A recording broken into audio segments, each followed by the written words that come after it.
you guys here? Now, let me walk you through, and I'm hoping that you'll be able to see the three things that I shared with you through that message. And of course, one of the reasons why I'm listening to this message is I'm concerned about the growth in this church, and that's natural. Are you getting the point I'm making? I'm concerned about the fact that attendance has dropped, especially since COVID. I'm concerned that the finances of the church has dropped. I'm concerned about the growth. I'm also concerned about my business, and I'm also concerned about my life. And so let me walk you through the things that I need you to see, all right? Now, skip all that. Just go straight to the Yedepo video quickly. Just keep going. All right? Yeah, let me just walk you through this. All right? Go on. Yeah.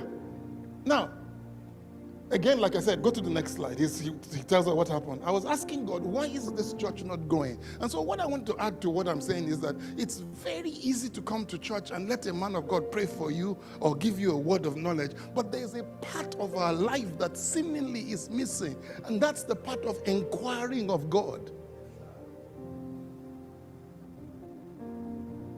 I was very reluctant, as Pastor Isaac, I was very reluctant to share this message with my intercessors and my prayer people, because I said, immediately you share a message like that, people are going to claim it. But there is an accuracy in what he's doing that we don't do.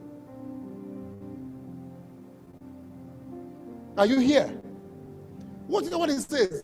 Why is this church not growing? Why am I not married? Why don't I have children? Why is my business not running? Why are things wrong? What I'm trying to say is that there's somebody in the Bible, and I'm going to take my time in the month of June to walk through one day with you to see how many times David inquired of the Lord. David, I can imagine David as a little boy. Daddy, can I go to the toilet? Say yes. Which toilet should I go to? The one downstairs. Okay, should I wash my hand afterwards? David, you know you're supposed to do that. Okay, then David was that kind of a person. Every time he wants to do something, he keeps asking. I don't know if you get the point I'm making. Because he knows somebody who knows more than him. Are you here?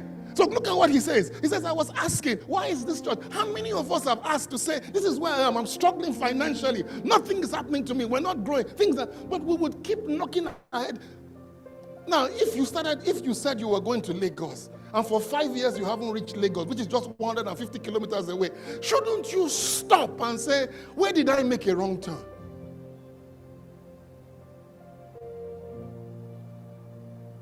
But typically, it's as if we're stubborn people. We're also doing it as Nigerians. Have you noticed something about the people who enter into power in this country? Everything they thought about power, once they get into the office in Aso Rock, all of a sudden they change. It's not so much that they changed. It's so much that they didn't see how complex it was. I don't know if you get the point I'm making. Somebody sitting here right now, if I was the pastor of this church, I would do this, I would do that. Fine, come and take over.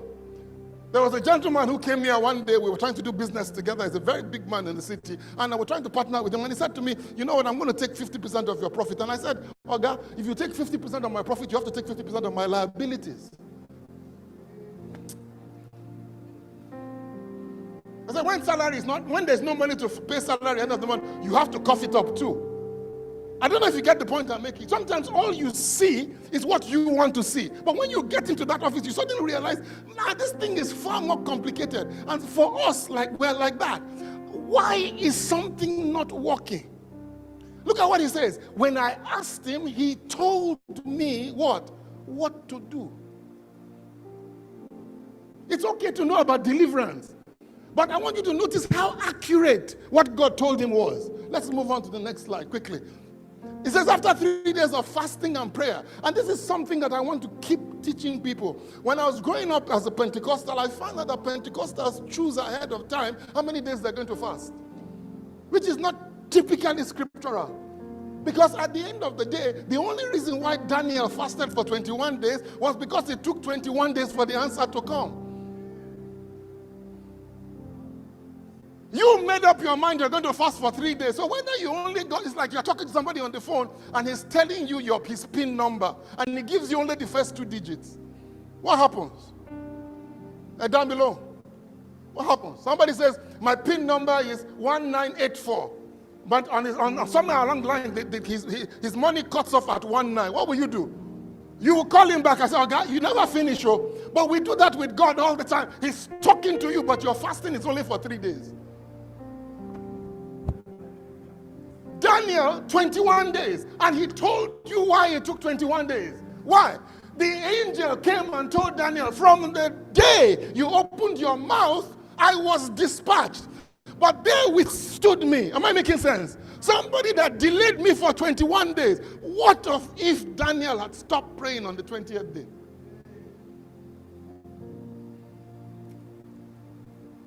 I'm going somewhere with this. He says, I'm going to show you what is stopping this church from growing. He said he saw a layer of thick darkness on the roof. In other words, his eyes were open. You know, a few years ago, I was at Fat Rotis were doing their mom was doing her birthday. I was invited there, and typically, you know, you're supposed to do closing prayer, opening prayer, one of those things that pastors get stuck on. You know, so I'm there, you know, waiting for my closing prayer session or something. And a lady walks up to me and she says, Pastor, I work in UCH. She says, I work in UCH. She says, I have this anointing. I see dead bodies. I was shocked. I said, Madam, it is discerning of spirits, not discerning of devils. I said, if you were able to see dead bodies, you should have been seeing angels too. So one of the things you're going to feel your situation, this present darkness, it will tell you about how people, the spirit of alcohol that sits, you know, on somebody's shoulder makes the person drink. Now, once you are preaching the gospel, he just puts his hand on the person's ear. He doesn't even hear what you're saying.